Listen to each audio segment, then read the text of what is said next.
Okay, so we are at the top of the hour and we are going to get started. Again, I want to welcome you to today's town hall. It is part of a series that we have been doing over the last couple of months, and this is the town hall session number 3. My name is Dr. Sandra Upton, and I am with the Cultural Intelligence Center. I am the Vice President of Global Diversity Practice, and the Cultural Intelligence Center is so thrilled and honored to be partnering with Dallas ISD as it works to become an anti-racist school community and to make sure that they are creating an equitable experience for every student across the district. Before I go any further and get into the content, I want to invite Ahida Herbert to come and talk about how this webinar town hall will be converted to Spanish.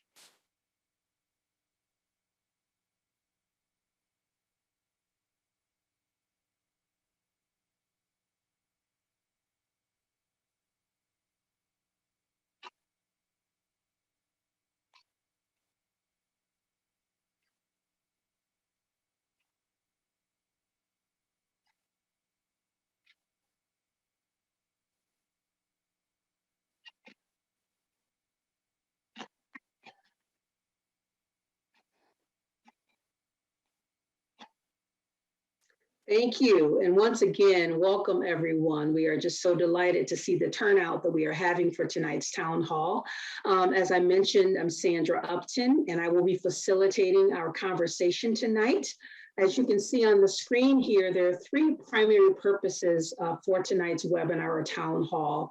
The first is to give you updates from district leaders across the district as it relates to the work that they've been doing to help create a more equitable school community and to help create a more anti-racist school community. So you're going to get the opportunity to hear from at least 9 district leaders and they will be able to share.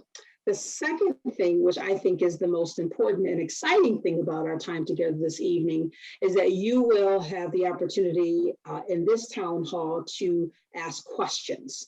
And we're going to take the first half an hour for you to hear from the different panelists, but then we're going to transition and give you opportunity to ask questions. And I will also add that you can see that you have access to the Q&A box. So as we start to share and give you updates, you don't have to wait until we get to the Q&A to ask your question. You can go ahead and type it in at any time, and we'll be monitoring those, and then we'll actually get to responding to those at 1/2 the hour or somewhere in there. And then the last thing we want to do is to share some resources with you on how you can support and be part of this commitment that the district has made in terms of creating an anti-racist school district. When we think about the work that's being done, being led by the Racial Equity Office, and that's being supported across the district, the Racial Equity Office has identified 6 pillars that focus on equitable academic outcomes. And I want to very quickly highlight those. The first is instructional equity. The second is programmatic equity. The third, equitable leadership and operations. The fourth is culturally competent and diverse workforce. The 5th one is internal and external community engagement. And then the last one is facility and location equity. So several pillars that up under each of those, lots of work is being done to contribute to creating this equitable community. So as you hear from the different panelists today, they will be talking about equity under one of those pillars.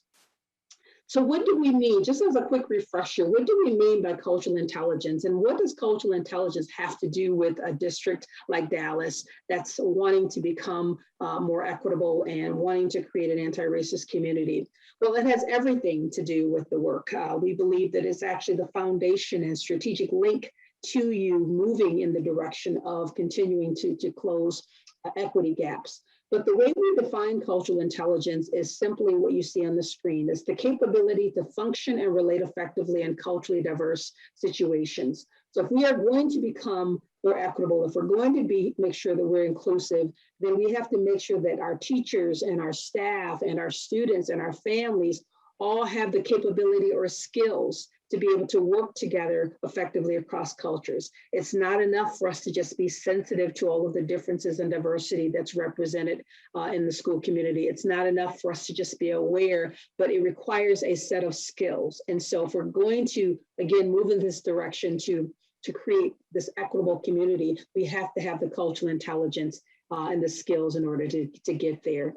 On this next slide here, I'm not going to read everything that you see on the screen, but I just wanted to give you a little bit of a deeper understanding of cultural intelligence. I gave you the definition a moment ago in terms of, again, understanding that it's the capability to function effectively in any multicultural situation. But there are 4 key capabilities that we look at and that we can develop when it comes to teachers and staff and students and leaders and families. And so you can see those 4 capabilities. You've got to have what we call CQ drive.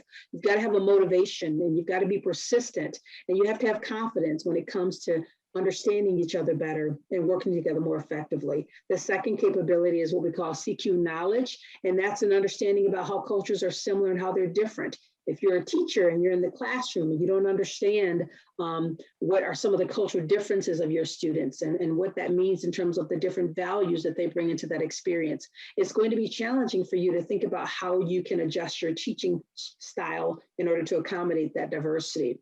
And then the third capability is what we call CQ strategy, and that's all about how do you plan for those interactions when you have the motivation and when you have the knowledge. And then that last capability is what we call CQ action, and that's all about your ability to adapt your behavior. So we need all 4 of these capabilities if we're going to effectively serve a very diverse population of students and families. And we know that cultural intelligence, it allows us to measure what our CQ is, and we know that it predicts performance. And we know that it helps to create an equity mindset. And we know that if we build in culturally intelligent strategies, that's all going to help us move towards becoming a more, again, anti-racist and equitable school community. So with that said, again, I'm going to be facilitating our conversation tonight, but you're going to hear directly from some amazing leaders that are part of the district. And each of them will have a few moments to highlight some of the things that they're actually doing to support this work. And then again, we'll come back and engage with you with some Q&A. So you can see here are the list of panelists. I'm going to first highlight David Bates. He is Assistant Superintendent for Maintenance and Facility Services. So he'll be talking about what he's doing in his area to support this work. And then after David, we'll have Diana Walsh, who is the Executive Director of Mental Health Services. She will also share and highlight some things that are happening in her area as it relates to equity. And then she will be followed by Keisha Crowder-Davis, who is the Executive Director of Magnet Programs, and she will be sharing what's happening in her area as it relates to equity. After that, we'll have Lara Garza, who is the Executive Director of School Leadership, and she will be talking about what's happening in that area and under that particular equity focus and giving us some insights there. Then Arlena Gaynor will follow. She is the Executive Director of Teaching and Learning, and she will share. Following Arlena, we will have Lawana Porter, who is the Executive Director of Marketing Services, and she will also share what's happening in marketing as it relates to creating an equitable experience for all students.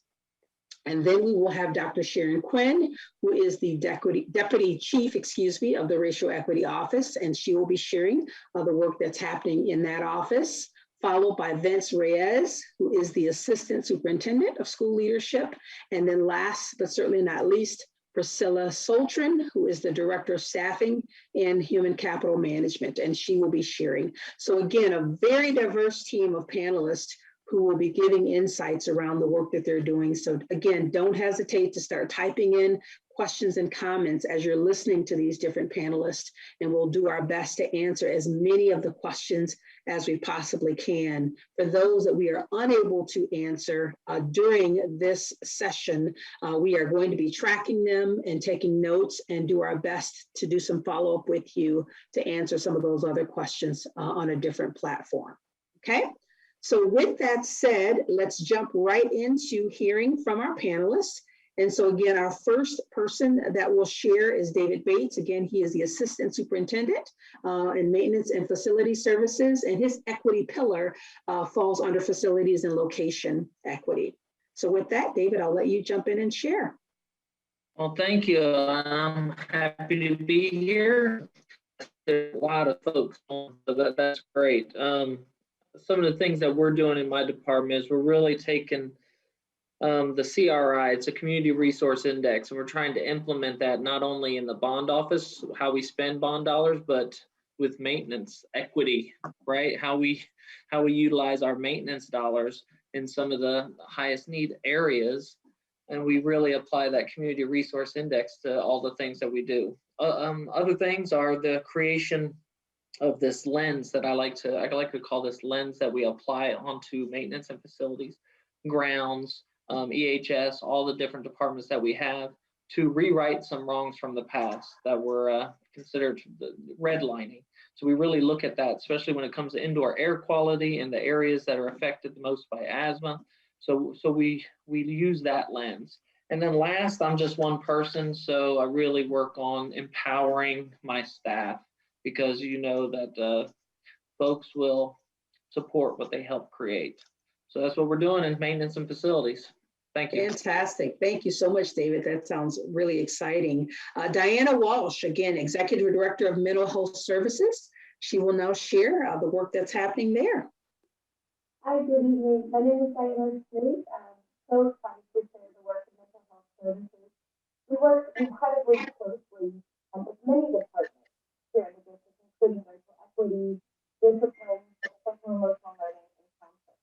And some of our priorities include increasing staffing, making sure that some of our campuses that did not have access to school-based healthcare clinics, that we brought their staff members directly to their schools. Uh-oh, can y'all not hear me? Are we good? Okay. It's a little challenging hearing you. Oh, no. We brought staffing directly to the schools, so there was no inequity for our students. We brought telehealth for mental health services, and so this makes sure that transportation barriers are no longer something that's going to impact our students being able to access services. And we're collaborating with process is the Growing Health Clinic, targeting zip code 75217. I'll put my information in the chat as well. Okay, thank you so much, Diana. And forgive me for calling you Diana Walsh, Diana Smoot. Forgive me for that. But it would be fantastic if you can type those high-level bullet points in the question box, because it was a little bit challenging to hear you. But thank you so much for sharing. Keisha Crowder Davis, again, she's the Executive Director of Centralized Enrollment and Magnet Programs, and her equity pillar is programmatic equity. Good evening. As Dr. Upton said, I'm Keisha Crowder Davis, Executive Director of Centralized Enrollment and Magnet Programs. And what we're doing in our department, we have worked very closely with the Racial Equity Office, with school leadership, with the campuses, in order to identify students who meet the criteria to apply to magnet schools.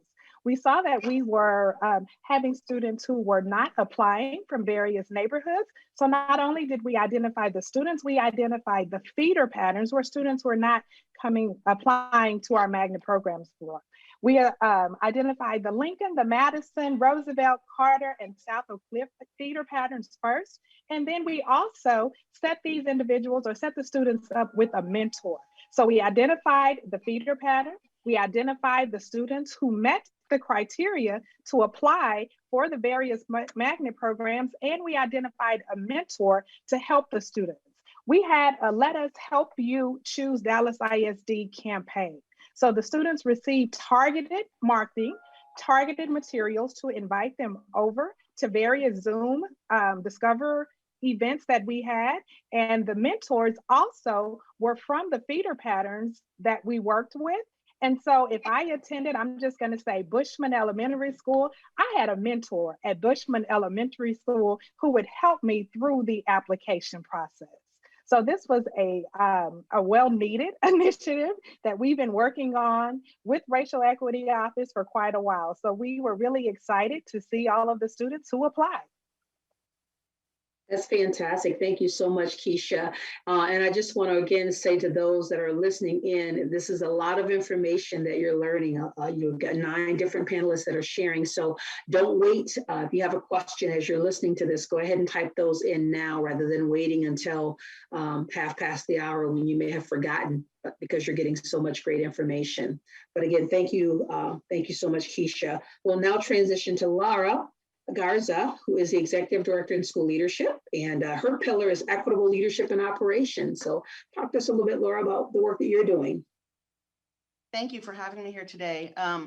Honestly, we're just so excited across the district, working with the Racial Equity Office and really helping our leaders and our teachers know how to lead and teach to create schools that are anti-racist. And so what we're really working on is ensuring that our teachers are high performing. So our leaders are pushing our teachers to become more effective, but not just in instruction. We're really focusing on having strong conversations and working with our teachers to really understand our students and to really get to know them so that we can have difficult conversations, not just with our students, but even with teachers and leaders across the district. And so we're really excited about that work.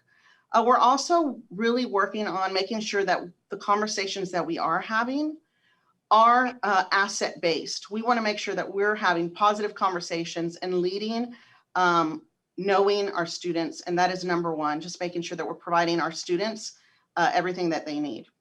So we're really excited about the work that we're doing with the Racial Equity Office. Thank you. That's fantastic. Thank you so much, Laura. Excellent. Arlena Gaynor will share now. She is the Executive Director of Language, Literacy, and Social Studies and Teaching and Learning, and her equity pillar is instructional equity. Thank you, Dr. Upton. Good afternoon, everyone. I am so excited to share updates in 3 areas that have been a focus this year. We know that it's critical for our students to see themselves in the text that they read. And nearly 30 years ago, Dr. Rudine Sims Bishop shared that books should be mirrors where students can see themselves. They should be windows where they can have experiences that they may not have on their own. And they should be sliding glass doors. Books should make you want to do something to change the world. And we've really been centering culturally relevant text in our curriculum and classroom libraries. And it is something that we continue to do every year. So we're excited about expanding these opportunities.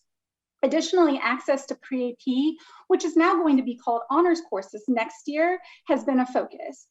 We worked this year to revamp policies around students who were at the meets and masters level on their 5th grade reading star to automatically enroll them in honors, RLA, and social studies at the 6th grade level.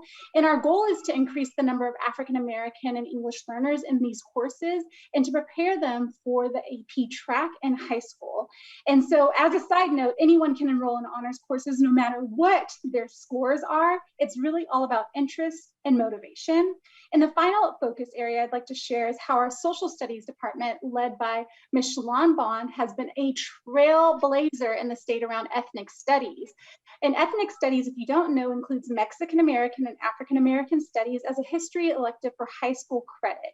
In fact, our African American studies course was brought to the State Board of Education from our Dallas ISD's Racial Equity and Social Studies department. And as a result of their advocacy and the advocacy of 30 students that testified to the State Board of Education, African American Studies is available statewide. Currently, we have 3,200 students that are enrolled in these 2 courses across 34 campuses, and we are excited, if you can't already tell, to continue this expansion. So thank you for having us today. Thank you so much, Arlena. That was an excellent update. Really appreciate that.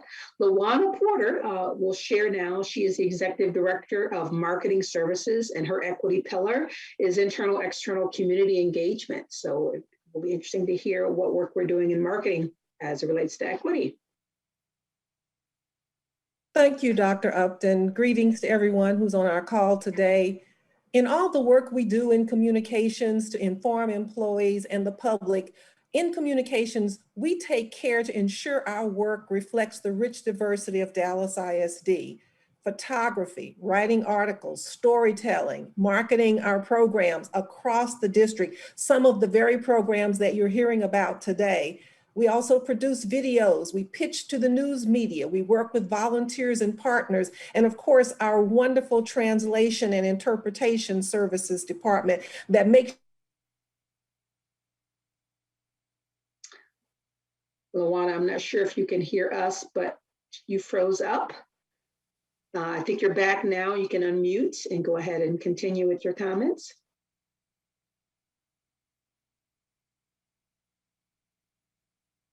As I was saying, we work to make sure that we can communicate with the community the incredible work that's going on in Dallas ISD in terms of equity. Even meetings like we have today, we have a key role in helping to get the community informed about these types of programs and sharing out information.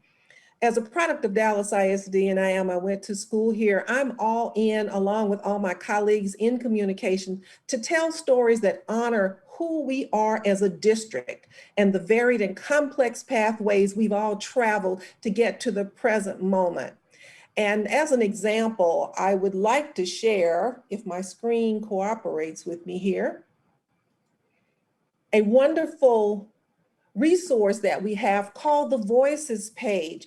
Voices is storytelling that depicts the proud and diverse heritage of staff and students in the Dallas Independent School District. The Voices stories share the engaging and sometimes perilous journeys that people have traveled en route to becoming heroes for children in Dallas ISD. I encourage you to please go to our Voices page and listen to some of these voices. They will be telling you about the journeys that they've traveled, about some of the areas that they've had to overcome, some of the challenges. You'll find that there are some young people. These are some fantastic young people who are winners in our annual MLK Oratory Contest. We have stories of our teachers. We have videos. We have a multiplicity of resources there to share with the community, to talk about what we are doing in Dallas ISD to promote racial equity. We want to hear the voices of the people in Dallas Independent School District, and we want to share those with the community. That was fantastic. Thank you so much, Laura. And that resource is phenomenal. So I would encourage people to go to the website to check that out and learn more. I want to now transition to Dr. Sharon Quinn, who is the Deputy Chief for the Office of Racial Equity. And she's going to share all of the amazing things, or some of the amazing things that are happening out of the leadership of the Racial Equity Office. You're muted, Dr. Quinn. Yes, good evening, Dallas ISD community. It is my pleasure to be here tonight. And as Dr. Sandra Upton said, I am the Deputy Chief for the Racial Equity Office. And one of the great pleasures that I have is to work to engage and emphasize and ensure the district's equity work as a whole. Our department is not a one-stop shop because we have the unique opportunity to collaborate with the entire Dallas ISD team to work to eliminate inequitable practices that negatively impact African-American students and English language learners. And I don't know if you've heard the old Beatles song when it says, I get by with a little help from my friends. And so tonight you can see the host of friends who partner with our office in order to help push those Dallas ISD racial equity goals forward. And in order for our office to actualize our district's vision, we've established basically 3 foundations for success. And these imperatives include creating an equity mindset throughout the district so that we can intentionally reflect on and change any exclusionary practices and deficit thinking that we have when it comes to our African American English language learners. And so far, the Racial Equity Office, along with the Teaching and Learning Department, has certified close to 100 trainers to train all campus professionals on ways to increase cultural intelligence and decrease unconscious bias. And in the spring, the central office staff will receive their professional development. And so that second foundation for us to be successful as a district is to measure, monitor, and report on our district's progress towards our equity goals. And the district provides, if you watch the board briefings, our office provides updates to the Board of Trustees and the community on each department's progress according to their measurable racial equity goals. And then finally, the third foundation for our district to be successful is for us to do just what we're doing right now, to meaningfully engage our stakeholders. And so one of the things that we do is we have the Trustee Advisory trustee appointed advisory council, and they serve to provide input to all of our departments regarding what we can do as a district to have a more equitable role in the community. And also they in turn share with their different constituencies and stakeholders what our district is doing to promote equity.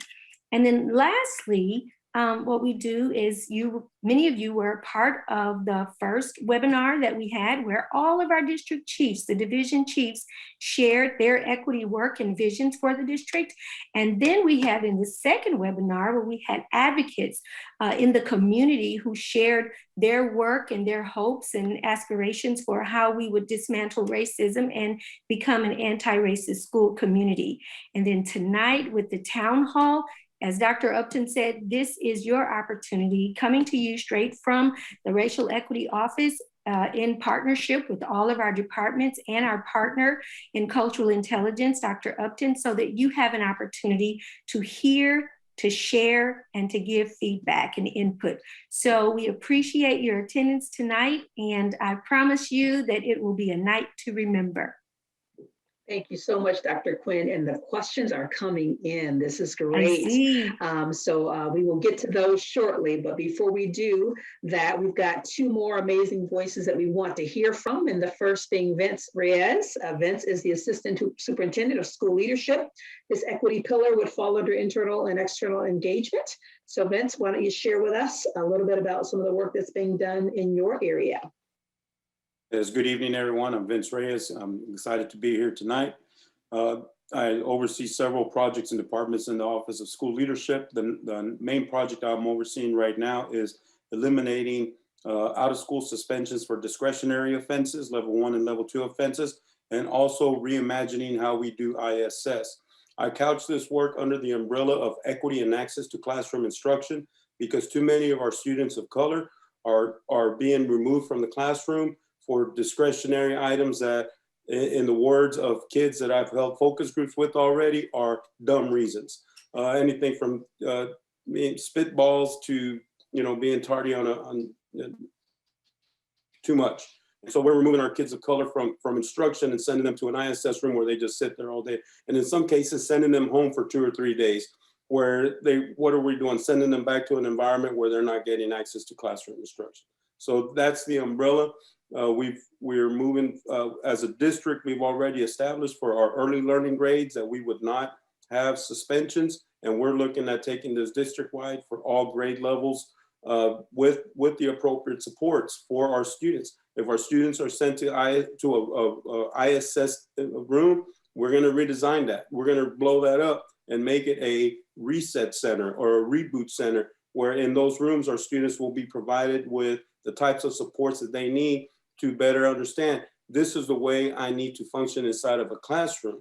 And at the same time, we have to provide the training and supports for our teachers so that they know I have to understand where this student is coming from. And I'll never, one of the greatest lines I've always remembered and has resonated with me since I first saw it was a line from the show Good Times, where the dad says, he's with the principal and with Michael, and James says to the principal, how are you going to know where I'm at if you haven't been where I've been? Do you understand where I'm coming from? And that has always resonated with me because that's exactly what our students of color in Dallas ISD are facing. What is this kid's story? Let's tell that kid's story so that the teacher and the student can have a better relationship. And then what we're going to see is less students being removed from the classroom. And if a student does have to be removed from a classroom, they're going to an environment where they're going to get the supports that they need so that they can develop the mental and social constructs on how to operate inside of a classroom that is going to help them in the future.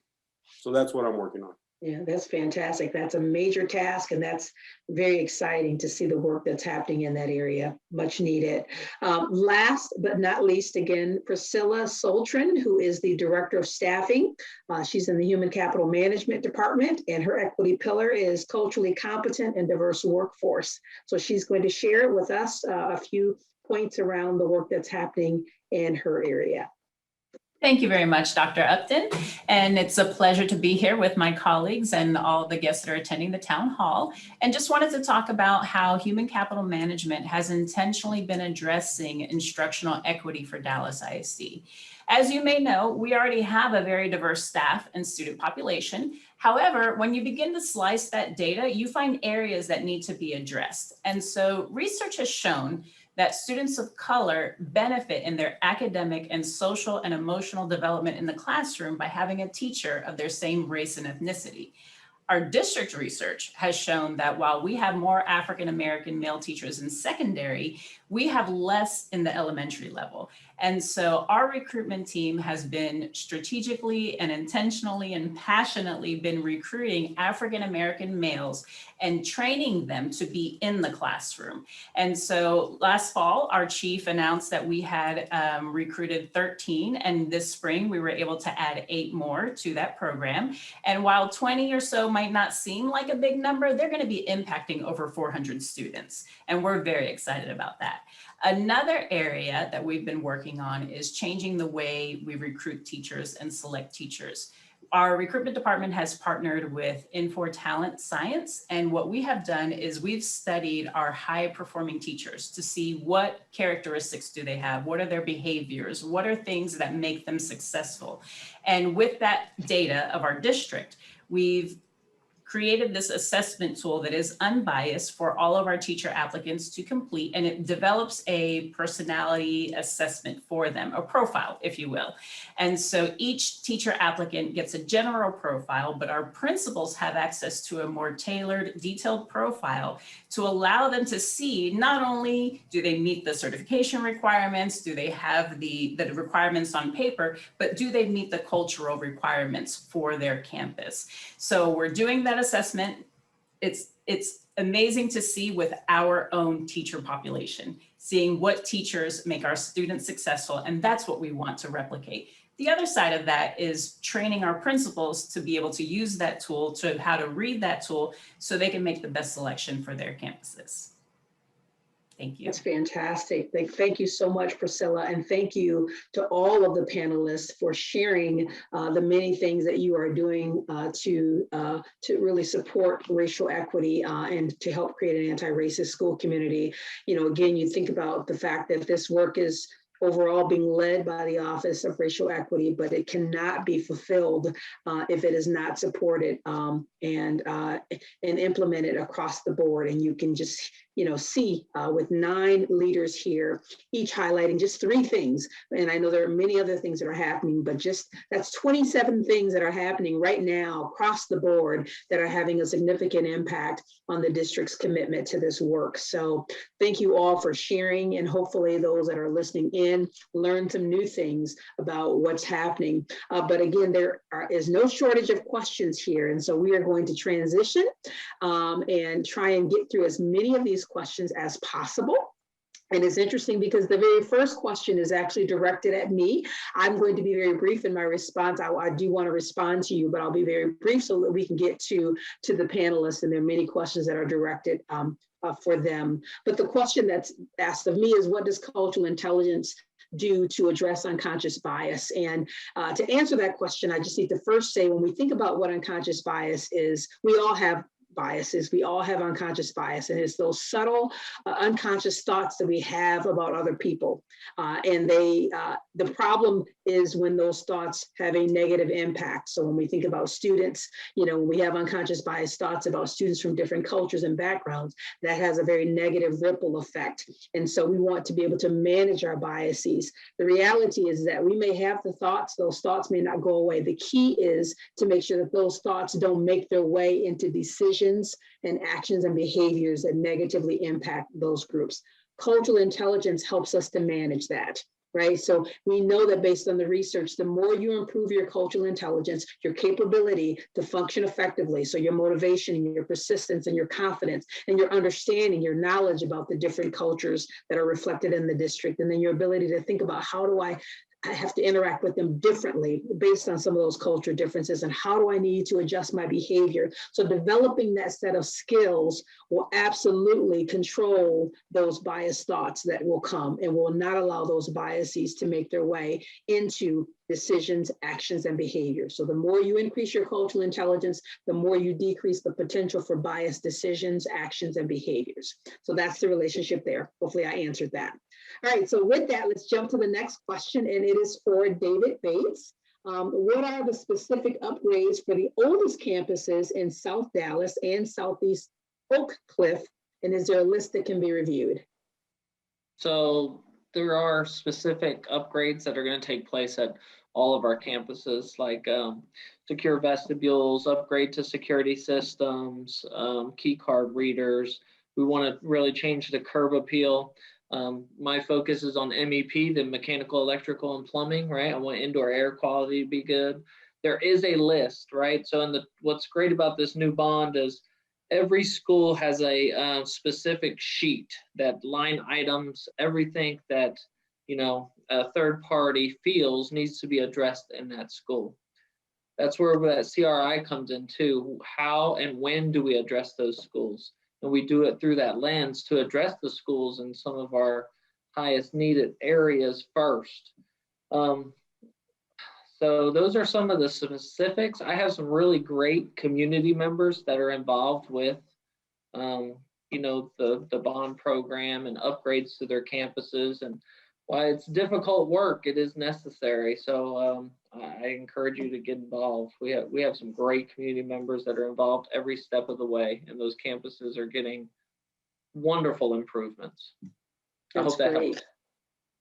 That's great. Thank you so much. Could I add something there, David, just to follow up on what you said? We have the 2015 bond website, and we're working on the bond 2020 website, where members of the community can actually go in and take a look at a dashboard that gives them specific information about the improvements that are going on at various schools. You can look up your school, you can identify what improvements are projected for that school. And as we move forward, there's a commitment on the part of facility services to actually update that so you can see in real time what is taking place, when is it supposed to be done, et cetera. So I invite you to go to dallasisd.org/bond 2015 and take a look at that bond program dashboard.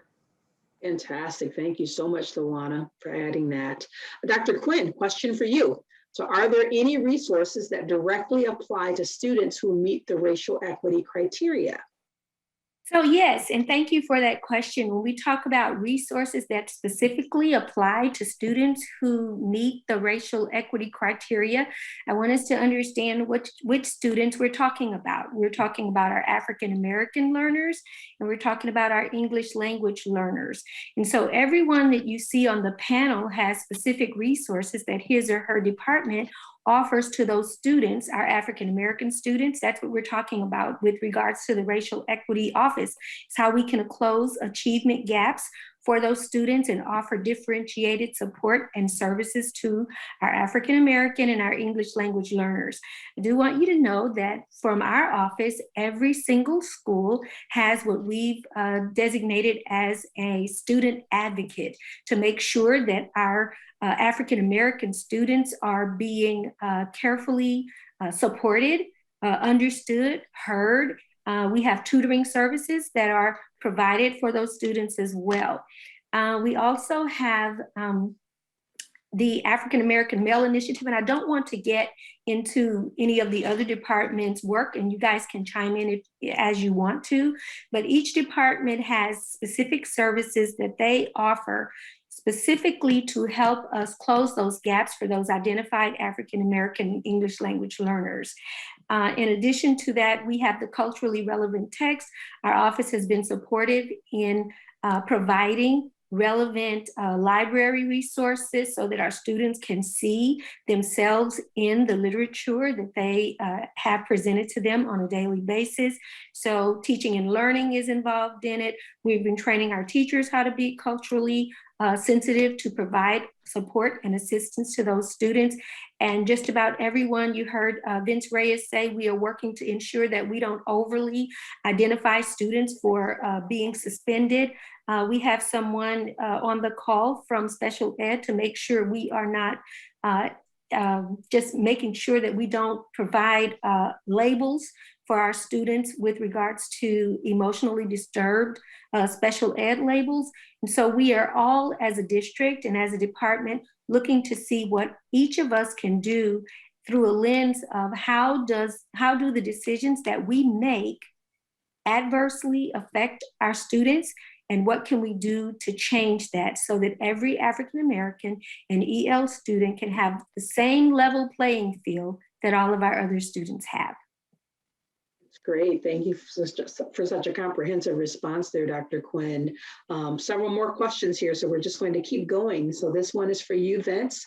Can you share some of these specific plans and timeline around reducing exclusionary discipline?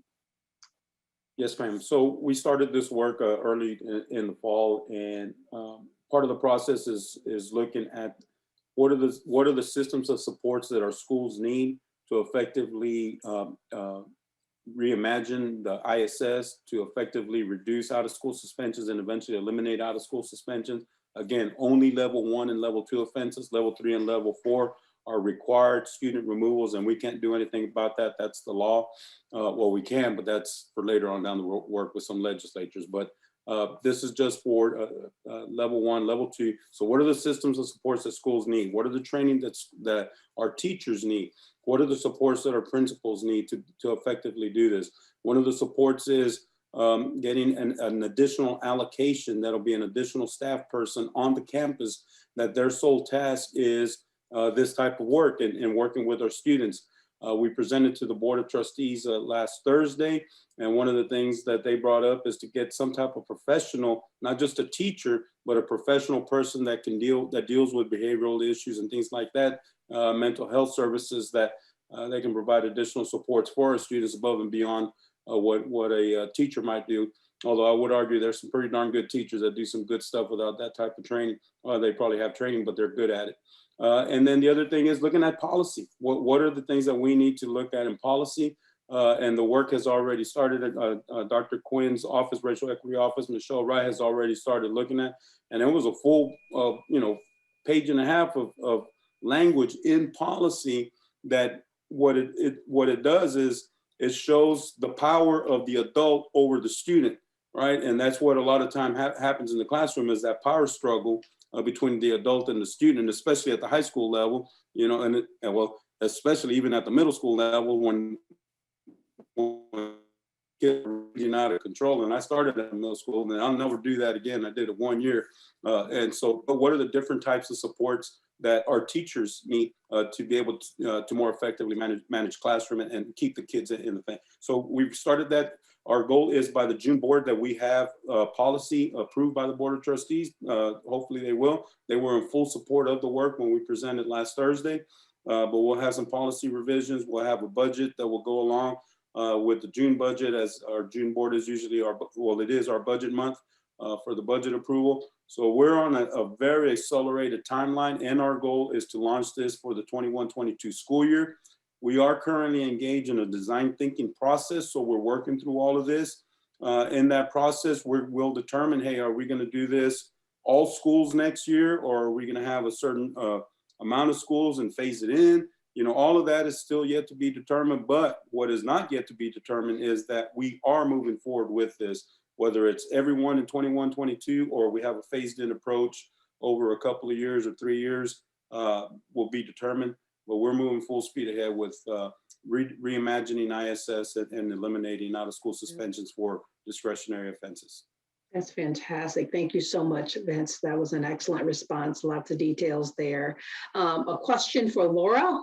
How can I help teachers that do not realize that they need help in this area at my school? They are not willing to take the training I have offered. Any tips for me? Sure, and this is a great question. And Dr. Upton, you actually kind of started to answer that question, because it really is about all of us recognizing that we do have unconscious biases. And I think that as a campus, overall district, but when we think about a campus, really the leader could really start by re-envisioning what the campus vision is to include racial equity in it. That would be maybe the first step. And then how do we embed racial equity within everything that we do at our campus through PLCs, professional development, conversations.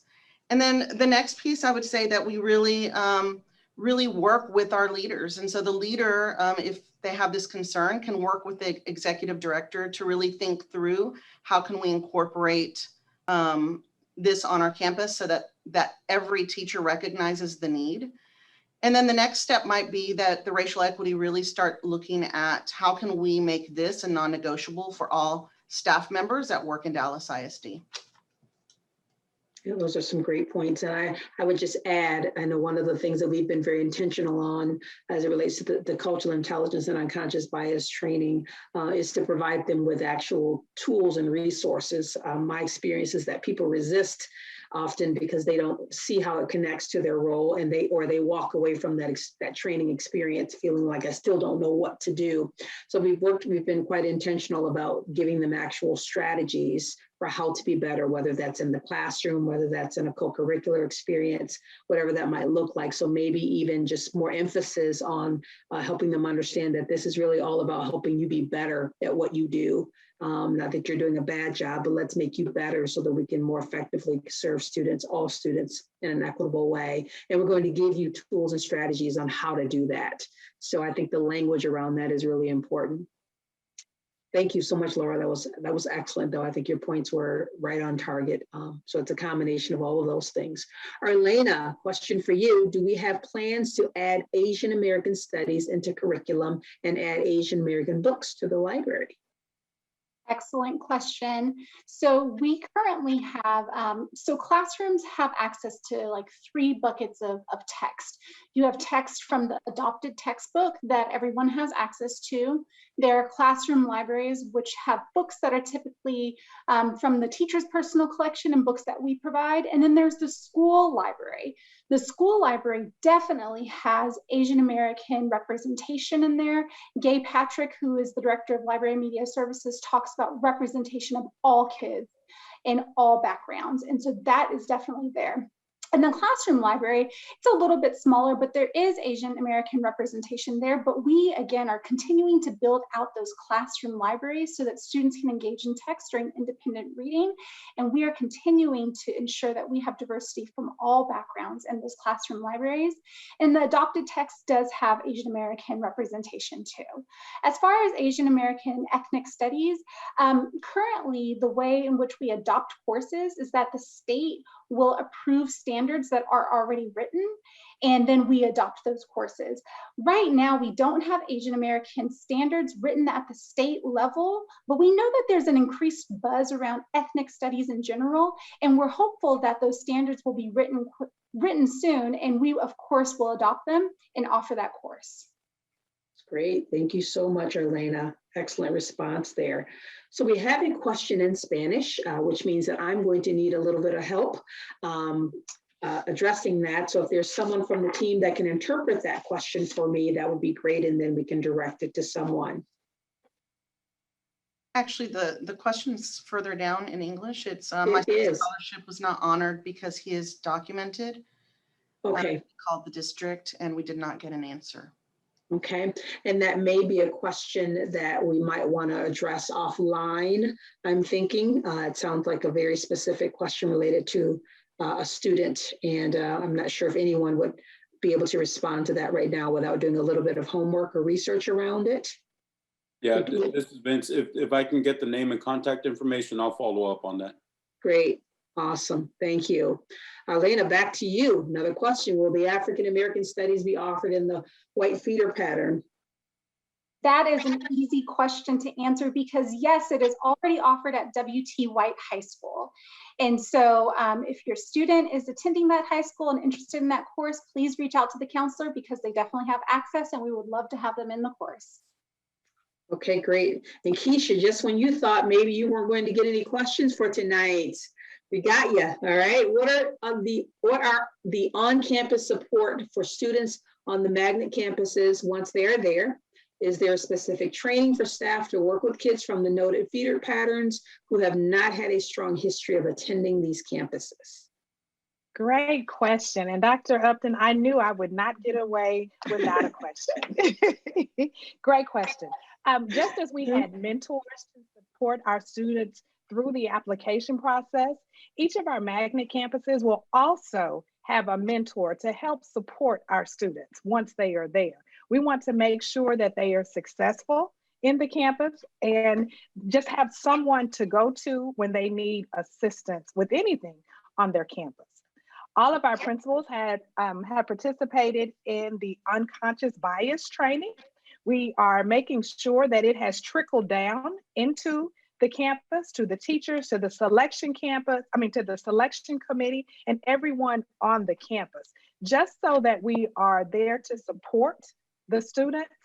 And I think, and we're just working really closely with our campuses. Yeah. That's great. Thank you so much, Keisha. Diana, question for you. How are you encouraging students to speak out against racism, whether it's student to student or teacher to student? So I hope y'all can hear me this time. Yes. Yay. So, we work with a lot of different departments, one of that being social and emotional learning, that is really setting the stage for a warm and welcoming and accepting environment.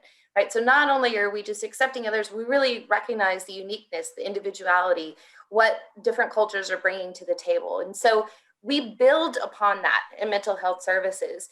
We are almost that top tier of services. So on our team, what that looks like is making sure that we're well versed in racial trauma and how that impacts students. How do we share that information with people who are working with students and the students themselves? How do we really start to unpack and really help our kids come to us when they are struggling with the situation that's maybe unhealthy, or it's maybe starting to impact their well-being. And so really we build upon the great work that social emotional learning and counseling is doing to ensure that any student who is experiencing racism is getting support. Yeah, that's great. And notice that there's also a comment in here from Luana that there are a significant number of cultural intelligence resources as it relates to creating an anti-racism racist school community that are available in English and Spanish on the website. So again, if you want to go there, it's www.dallasisd.org/racial equity. And all of those resources are there. So that just builds upon what Diana just suggested. Okay, another question here for this is, will you be having these meetings often? I'm interested in learning more as a parent. If DISD students, I want to learn more in order to better help my children. I'll throw this question to you, Dr. Quinn. Will there be more of these kinds of meetings? We certainly hope so. I'm loving what I'm seeing and hearing and experiencing tonight. So we certainly hope so. We planned this one with you guys in mind, and just considering all of the questions that we've been receiving tonight. As you know, one question leads to another, and then another and another. So it is our desire to try to have at least one more before the school year ends. And so right now I can just say, I hope so. I don't want to promise. I'd rather under promise and over deliver, but I certainly see the benefit of such a program as this. And then also, I don't know if this is the time, Dr. Upton, if we want to do it at the end, just talk about the racial equity website. Mm-hmm. Yeah, let's come back to that if we okay, could. We'll come back. Great. I'll make sure I don't forget it, but I will just emphasize the fact that, again, it goes back to there are resources. So in between these workshops, between these town hall meetings, there are resources that you have access to now. Yes. So we want to encourage you to take advantage of that. But we'll share that website at the end of the hour. Okay. Yes, absolutely. That's another question for you. So how are parents informed of these resources? So kind of really that kind of jumps back into where we just landed with Dr. Quinn. And I think, the Racial Equity Office, but if you know of other resources that you want to share beyond what's on the website, feel free to share that. Yes, ma'am. A couple of things. I've already conducted some sessions with parents and community groups via our district advisory council, via our district parent advisory council.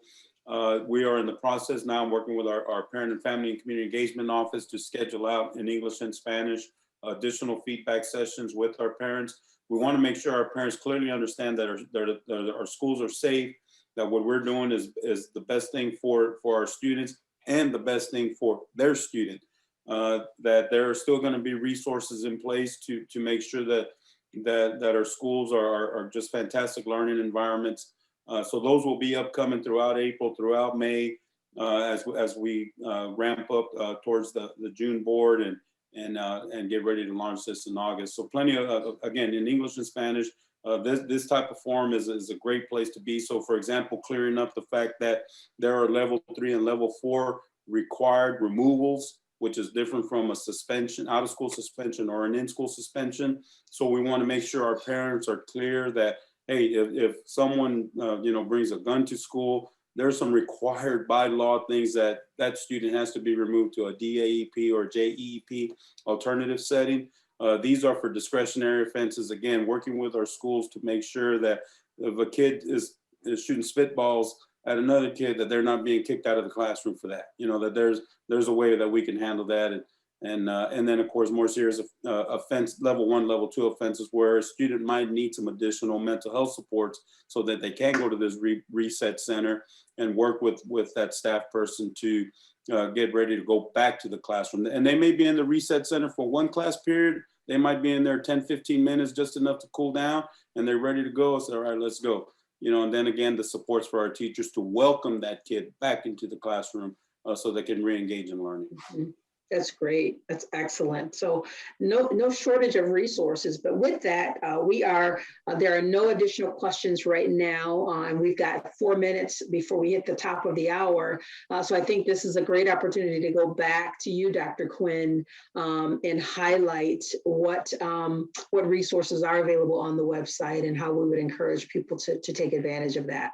Yes, I'm going to ask Sarah to share the screen so that everyone who's participating can see. And Sarah, if you'll kind of scroll through a little bit. So that this is the Racial Equity Office's website. And so as you'll see that we have several different options from which to choose. And the website is also connected to our dashboard that talks about the metrics that are associated with each one of the Racial Equity Office pillars. There's information on there about schools. There's information about what departments are doing. So if you ever need, and also information on how to reach out to the office. In the event that you had a question that wasn't answered tonight, or you have a question that you go home and you say, oh, gee whiz, I wish I had remembered to ask that specific question, we will have online on our website, we can post those questions. You can share those questions. We will post them with answers so that you don't feel like you were not served tonight. So what you can see is, I believe there's footage from our past African Americans read-in. We're very quickly coming up on our Asian American celebrations. And so we'll have information on the website about that.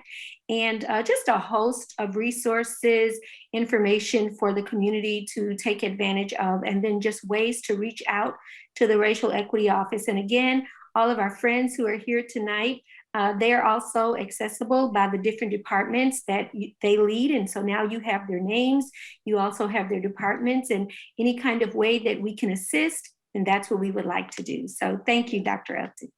Yes, thank you so much, Dr. Quinn, and thank you to the entire team of panelists. The one other thing that I wanted to very quickly highlight in terms of resources, and this would also be on the website, on the page that Sarah just shared with you. But again, people want to know how can I help? And we want you to ask that question because, again, this is work that's being led by the Racial Equity Office, but it is really the responsibility of every single person that's part of the community. And there are things that we can do that don't require a dissertation or rocket science. There are some really practical things that we all can do, all of us, meaning leadership, teachers, staff, families, and students. And so one of the resources that we've created for you are these cheat sheets. They're one-page cheat sheets that highlight, when we talk about the cultural intelligence framework, what can you do when we think about those 4 capabilities? What are some practical things that you can do up under each of those areas? And even if you looked at this sheet and said, I want to practice one of these things a week or one a month even, if you imagine combining that commitment across the district, that's a lot of people doing a lot of really simple, practical things that will add up to major transformation in the district. And so we encourage you to check out these cheat sheets, and we designed them for the different populations. So there's one for students, as you can see, one for teachers, there's one for families, one for leadership, one for staff. So again, we don't want you to feel like, well, I don't know what to do. Well, here are some very practical, simple things that you can do to be a part of the solution. So with that said, as we wrap our time up, if there are other questions, we've got about a minute left. So if there are other questions, you can go ahead and dump those in the Q&A, and I know we are managing those, and so we'll follow up in some way to make sure that we answer all of the questions. But we just want to thank you for joining us this evening and engaging with us at the level that you have. This was really all about you, making sure that you received another level of education as it relates to the work being done around racial equity and creating an anti-racist school community. So thank you again for joining us. And with that, unless you have any other final comments, Dr. Quinn, we will wrap our time up for tonight. I just want to say thank you to everyone, our panelists. Thank you for Dr. Upton being our most capable, gracious hostess and facilitator. We appreciate you, Dr. Upton, and for every one of you who took out of your time to come and share with us tonight. We appreciate you, and it's our pleasure to support our Dallas community and our students. Thank you. Thank you, and thank everyone, and have a wonderful evening.